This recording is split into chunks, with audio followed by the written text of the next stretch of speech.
Okay, this is not the first news article that reports about why blacks or African Americans are less inclined to get tested for COVID-19. And we got to take the cultural and historical context into account. So, some African Americans, they receive something in the mail asking them to participate in a study, but they were hesitant. If you scroll down and read for yourself,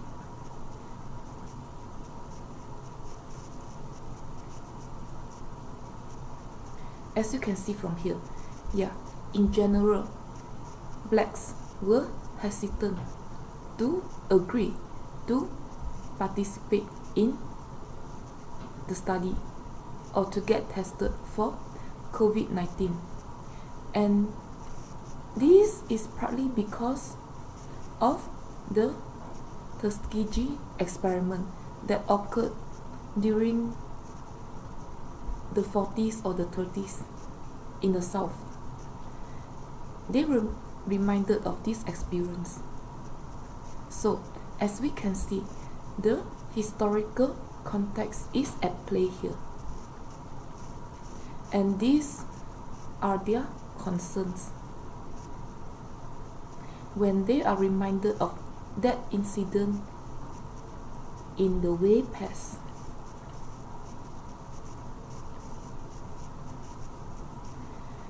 So, whenever I teach research ethics, I tell my students that researchers got more serious, and in fact, different boards were being established. The IRB, Institutional Research Board in the US, is one of them, is being established to safeguard research practices. And the main reason why after World War II, researchers around the globe take ethics more seriously is because the Nazis and the Japanese, they use prisoners on various medical experiments. And another reason why researchers in the US, they take ethics more seriously is because of the Tuskegee syphilis experiment. And it spanned for 4 decades. And if we look at what constitutes ethical research, this Tuskegee experiment wasn't an ethical research or experiment. Participation wasn't voluntary. The African Americans in the 30s were told they were being tested or treated for bad blood. They were not given complete information. When the researchers or medical professionals in the 30s solicited their participation. And if you watch the movie, this was being made into the movie. So if you watch the movie, it seems that the movie portrayed that those African Americans, they weren't very educated, and they were from low socio-economic statuses. So maybe they weren't aware of their rights, that they can leave the study anytime if they did not feel comfortable. This is another important aspect of research ethics, having the freedom to leave the study, in addition to voluntary participation. And I don't think this constitute voluntary participation. They did not know what's going on back then.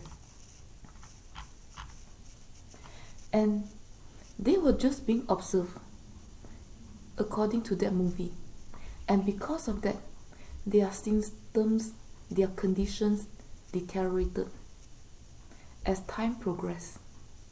So, this Tuskegee experiment incurred harm to some degree to participants.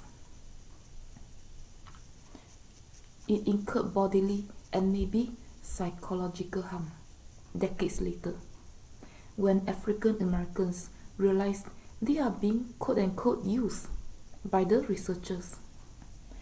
And this partly explains why today, even if medical researchers or medical professionals, they can have very good intention to solve this predicament in the black community, but still they were less inclined to get tested or to participate in these studies. And in fact, they have very valid reasons.